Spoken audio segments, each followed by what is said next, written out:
Sana bilang mga isang Kristiyano ay makapagbigay sa atin ng paalala, yung tinatawag ko pong yung topic ko tungkol sa wisdom of our spiritual reflection. At ano ba ibig sabihin ng wisdom of spiritual reflection? Ito po yung tinatawag na pagninilay-nilay o yung ating pagmumuni sa ating mga spiritual na gawain. Pagsusuri ng ating mga sarili. Yung paksapong ito ay tumutukoy sa malalim na pag-unawa na nauukol kung ano ang layunin natin sa buhay na ito. Ang kahalagahan ng moral na pamumuhay ng bawat isa sa atin, mapakristyano man tayo o ibang lahi, na kung saan ay may koneksyon ang bawat isa sa atin sa ating Panginoon, mga personal o personal development or improvement, nang sa gayon ay magkaroon tayo ng kapayapaan sa ating mga buhay at kaliwanagan sa ating layunin sa buhay na ito. Ang spiritual reflection ay tumutukoy din upang maunawaan natin na mas lalong malalim yung pananaw at kahulugan sa realidad ng buhay na kung saan ay meron tayo sa ngayon. Okay.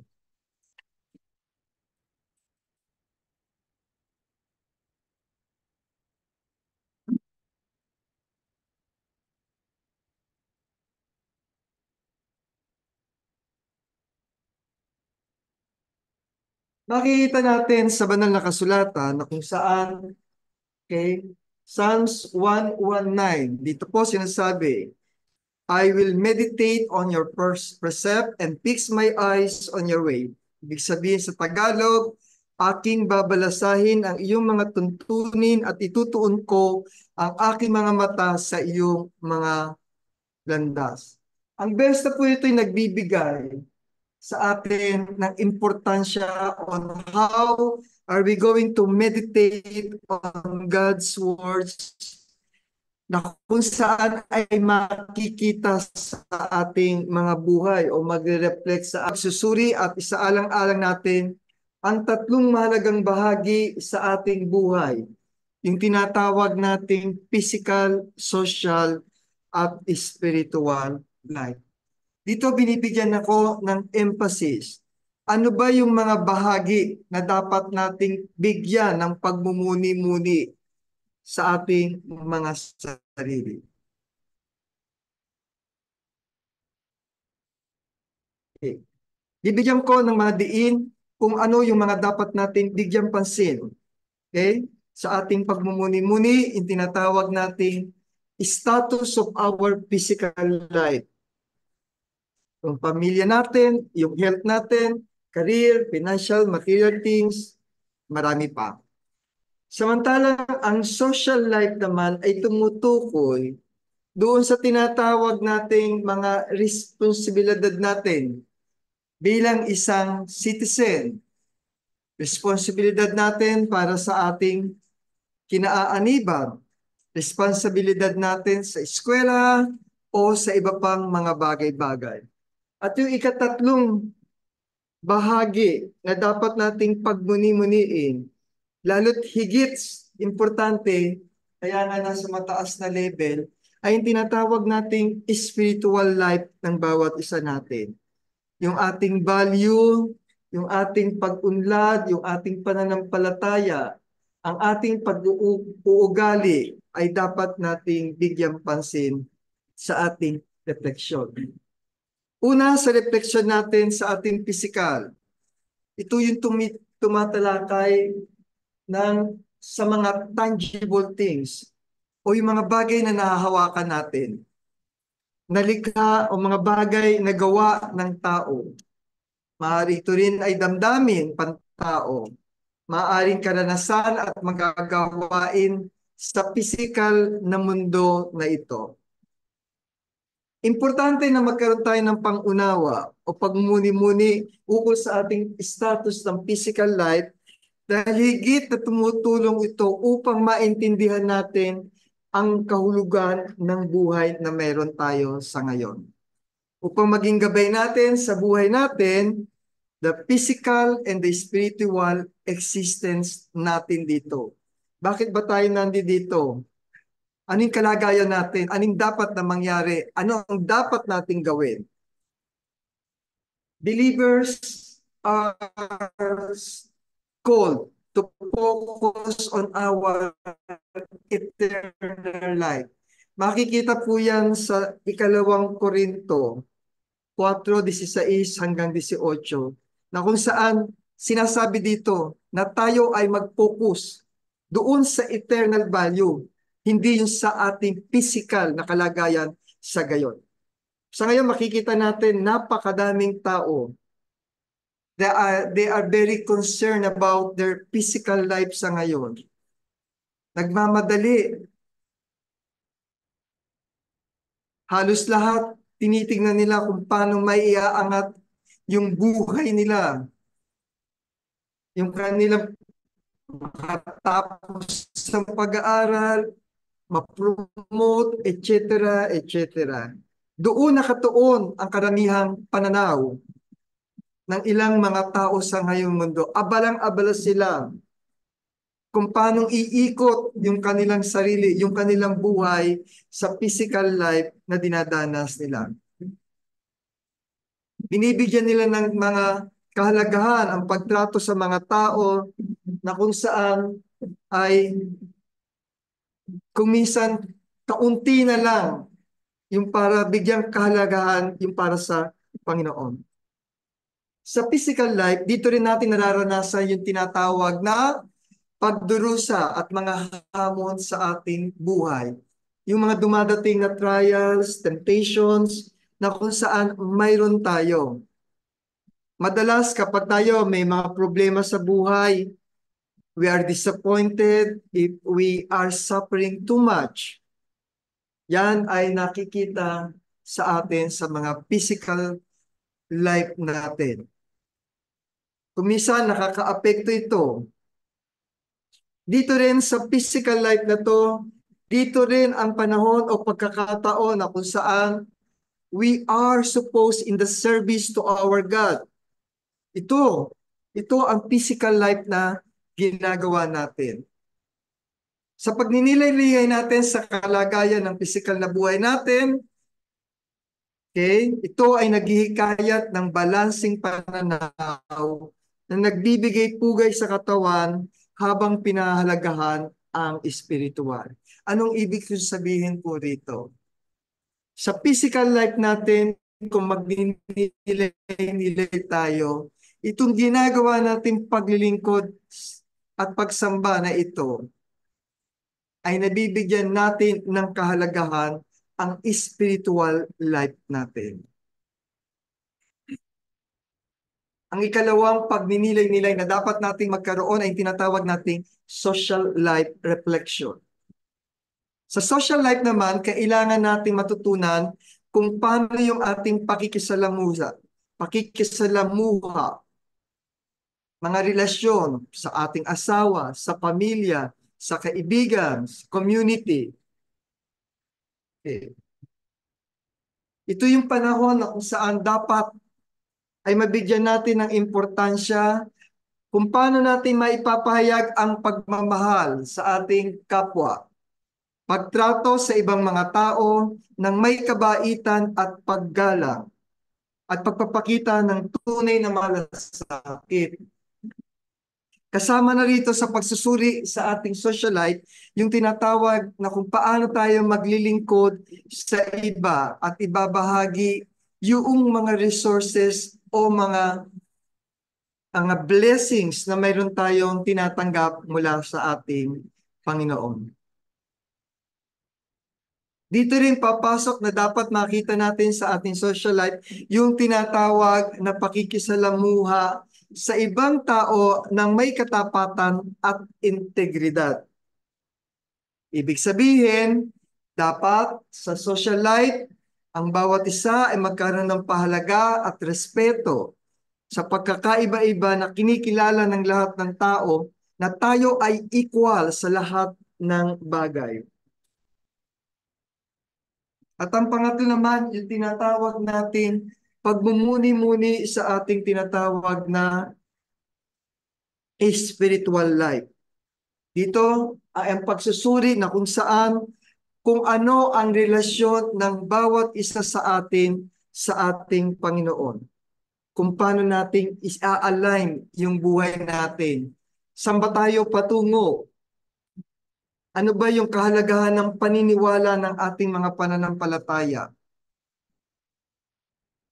Kasama na rito yung katapatan natin sa ating pag-ibig, pagtitiwala at debosyon sa ating Panginoon. So tatlo ang bahagi na dapat nating magkaroon ng realization sa ating mga buhay. Kung magbibigay tayo ng sapat na panahon para sa realisasyon ng ating spiritual life, dapat ito ay makita sa ating pang-araw-araw na buhay. Nasasalamin dito kung paano natin ginagamit ang ating mga kaloob at talento upang maglingkod sa iba at patatagin ang komunidad ng pananampalataya. Tulad ng ginagawa natin tuwing linggo o unang araw ng Sanlinggo dito, na kung saan tayo ay nagpapatatagan ng ating pananampalataya sa bawat isa. Gayon na rin ang ating pamamaraan ng pamumuhay upang tayo maging banal. Lalo't sa panahon na ngayon na kung saan ang mundo ay punong-puno ng kasalanan. Paano natin bibigyan ng pagmumuni-muni yung ating spiritual life? Okay. Dapat ay magkaroon tayo ng paghahanda para sa buhay na walang hanggan. Ito yung pinakamabigat na bahagi. Paano natin ihahanda ang ating mga sarili? Sa banal na kasulatan po ay mayroong tatlong uri ng mga tao. Okay. May itinuturo na tatlong uri ng tao. Tinatawag natin na natural man, spiritual man, at yung tinatawag nating carnal man. Makikita natin yung mga natural man sa unang Korinto 2:14. Yung spiritual man naman ay makikita sa unang Korinto 2:15 hanggang 16. At yung tinatawag nating mga carnal man ay makikita natin sa unang Korinto 3:1 hanggang 3. Tingnan natin kung sino tayo sa mga ito. Pag sinabi natin carnal man, nakasulat sa unang Korinto 2:14, ngunit ang taong ayon sa laman ay hindi tumatanggap ng kamangmangan. Ngunit ang taong ayon sa laman ay hindi tumatanggap ng mga bagay ng Espiritu ng Diyos sapagkat ang mga ito ay kamangmangan sa Kanya. Napapansin nyo siguro ang dami. Ilang milyon tayo, bilyon ang tao sa mundo. Ilan ang mga makikita natin na dumadalo sa mga paglilingkod na tulad na ito? Mas higit na pinahalaga nila yung buhay sa mundong ginagalawan natin. Sapagkat ang mga ito ay kamangmanga sa kanila, lalo na pagdating sa pagtuturo sa Panginoon, mga salita ng Panginoon. Hindi niya nauunawa sapagkat ang mga iyon ay sinisiyasat ayon sa Espiritu. Ilang porsyento ang tinatawag na natural man sa mundong ito? Bibigyan ko lang po ng description kung ano yung tinatawag nating mga natural man. Ito yung aking label o legend na ginamit. Yung in, yung self, ito po yung mga interest, at ito naman si Christ. Kapag ka ikaw ay nababahagi o nabibilang sa tinatawag na natural man, sarili mo ang nakaupo sa trono, ang Diyos ay nasa labas mo, at ang mga interes mo ay umiikot dito sa iyong buhay. Yun ang tinatawag na natural man, na kung saan you are self-centered person. Ano yung mga tinatawag nating natural man? Sa banal na kasulatan po, ang natural man ay karamihang tumutukoy sa mga taong nabubuhay ayon sa kanilang mga likas na hilig at pagnanasa. Umaasa sila sa karunungan at pangunawa ng tao. Hindi nila kayang maunawaan ang mas malalim na katuruan na nauukol para sa ating Panginoon. Kaya't ang buhay at mga desisyon ng mga natural man ay naiimpluwensyahan ng kanilang mga sariling likas at makamundong mga halaga na kung saan ay hindi pinapatnubayan ng ating Panginoon. Yan ang uri ng mga natural man. Ang dami niyan sa mundong ito. Yung magsarili ang iniintindi, wala ang Panginoon sa kanila. Outcasted ang Panginoon. Labas sa buhay nila ang Panginoon.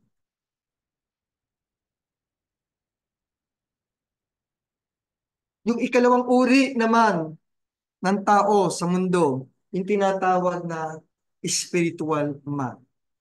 Makikita natin sa Korinto 2:15 hanggang 16.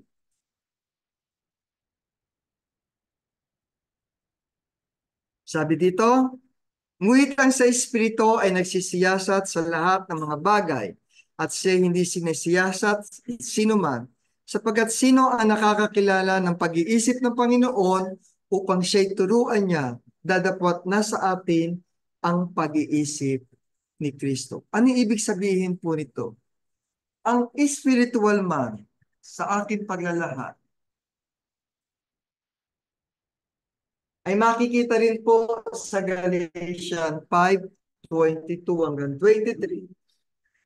Dadapwat ang bunga ng Espiritu ay pag-ibig, katuwaan, kapayapaan, pagpapahinuhod, kagandahang loob, kabutihan, pagtatapat, kaamuan, pagpipigil laban sa mga gayong bagay ay walang kautusan.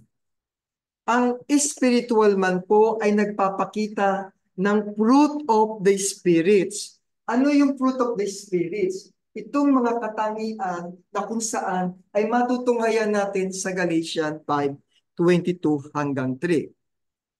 Kung saan itong mga qualities na ito ng isang mga tao nagre-reflect sa tunay na nature ng Christ and the evidence of the Holy Spirit na kung saan ay mayroon ang mga spiritual man. Bilang representasyon, ang spiritual man po, ang Diyos ang nakaupo sa trono na kung saan sumusunod siya sa kagustuhan at turo ng Panginoon. Samantalang ang kanyang mga interes ay nakapaloob lamang na aayon sa kagustuhan ng Panginoon. The spiritual man, the Christ is directed. Lahat ng ginagawa niya, lahat ng kanyang mga desisyon, lahat ng kanyang mga plano ay inuukol niya o binibigyan niya ng priority o galing sa ating Panginoon. Christ is on the throne, na kung saan ang spiritual man, the one who is directed and empowered by the Holy Spirit. Sana nandito tayo. Hinahayaan natin na ang Panginoon ang siyang mag-lead ng buhay natin. Ang spiritual na tao sa Biblia ay tumutukoy dun sa mga taong muling isinilang at ginagabayan ng Espiritu Santo, nabubuhay ayon sa kalooban at karunungan ng Diyos. Ang spiritual ay kaiba o kabaliktaran ng natural man, na kung saan pinamamahalaan ang kanyang sariling likas at di makamundong mga halaga. Hindi tayo after doon sa mga material things na mayroon sa mundong ito. Okay. Ang spiritual man ay may kakayahan maunawaan at suriin ang mga espiritual na katotohanan dahil sila ay may pag-iisip ni Kristo. Ibig sabihin, nakakatugma sila sa mga pag-iisip at paraan ng Diyos na nagbibigay sa kanila ng kakayahang gumawa ng mga hatol batay sa banal na karunungan. Ang spiritual.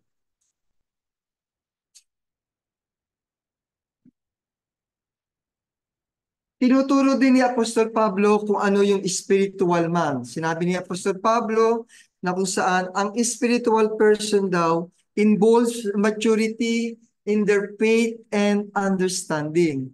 Ibig sabihin, lumalago sila sa kanilang mga pananampalataya. Isinabubuhay nila ang mga turo na kung saan ay may malalim na pangunawa sila bilang mga Christian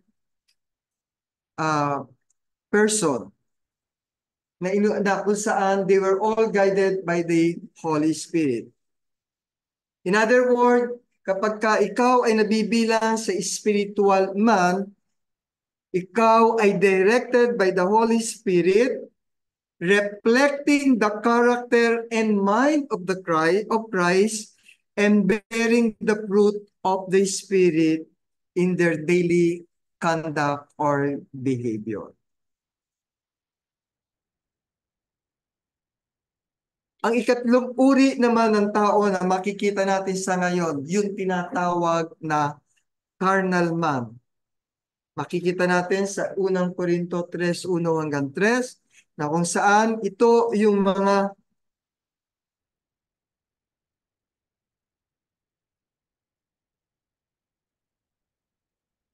ang carnal man naman na tinatalakay dito sa atin sa banal na kasulatan ay yung mga governed by their fleshly o yung makalamang desire and sinful nature rather than being led by the Spirit of God. Yung mga nabibilang dito sa carnal man na kung saan meron nga din silang mga hindi kilalang Diyos.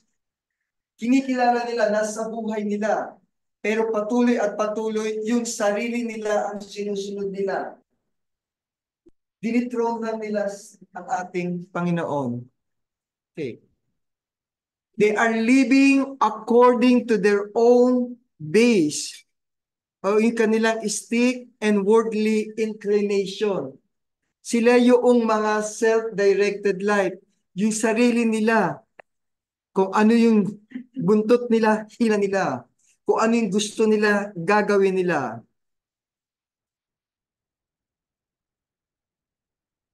Okay? Interests are directed by self, often resulting in frustration.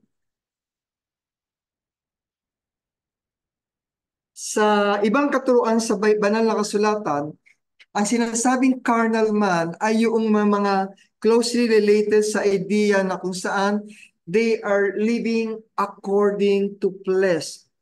Makikita natin yan sa Romans 8:5-8. Sabi dito sa Roma, sapagkat ang mga ayon sa laman ay nagsisitalima sa mga bagay ng laman, datapot ang mga ayon sa Espiritu ay sa mga bagay ng Espiritu. Sapagkat ang kaisipan ng laman ay kamatayan, datapot ang kaisipan ng Espiritu ay buhay at kapayapaan. Sapagkat ang kaisipan ng laman ay pakikipaggalit sa Diyos, sapagkat hindi napapasaklaw sa kautusan ng Diyos, ni hindi nga naaari ang mga nasa laman ay hindi makakaligo sa Diyos. Yun po yung description ng mga carnal man. Bilang dagdag, ano pa yung uri ng mga carnal man? Galatians 5:19-21 at James 3:14-16 ay nagpapakita ng iba't ibang mga karakteristik o attributes kung ano ang uri o ano ang mga pag-uugali ng mga carnal man.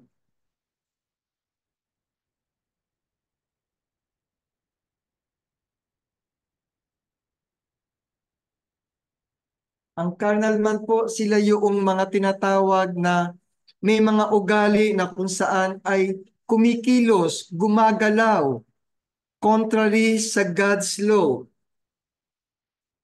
Na kapag sila ay namumuhay sa ganong uri, ay napapahiwalay sila, nagkakaroon sila ng spiritual death o separations from the God.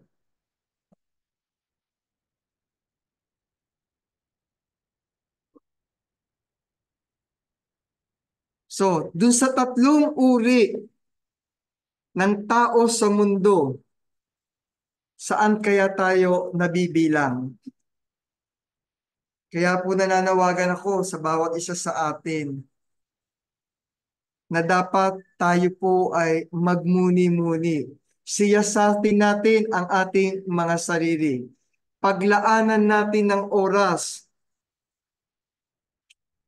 Kahit tayo ay sabihin na natin busy sa araw-araw nating gawain. Ano ba? Saan ako nabibilang? Ako ba ay carnal man, spiritual man, o natural man nabibilang? Masyado kasi tayong mga abala sa ating mga schedule sa araw-araw. Yung ating mga gawain. Marami tayong mga responsibilidad at pagtutok sa maraming mga bagay. Kaya dapat ay suriin natin ang ating mga buhay upang makita natin kung saan tayo dapat magbago o i-correct sa ating mga pag-ugali, sa ating paraan ng pamumuhay. Napaka-importante dahil hindi natin alam kung kailan nga yung takdang panahon na kung kailan tayo ay muling gugunawin.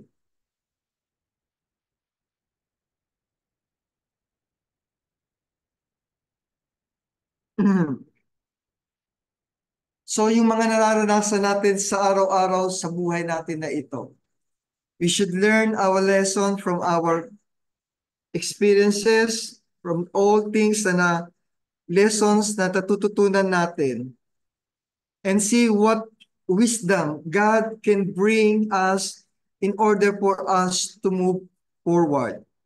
And now God is inviting us to examine ourselves and receive the wisdom that we need. Wisdom always comes from self-reflection. Kaya po paulit-ulit ko sinasabi, kailan natin susuriin ang ating mga pananampalataya at paano nating ile-level ang ating mga sarili doon sa tatlong uri ng pagkatao o tao na mayroon tayo sa ngayon. Sana po lahat tayo ay nandoon sa spiritual man. Wala tayo sa natural, wala tayo sa carnal. Nang sa gayon, tayo po ay makatanggap ng pangakong buhay na walang hanggan mula sa atin, Panginoon. Maraming salamat po at sana po ay nagbigay ako ng kaunting mensahe sa araw na ito.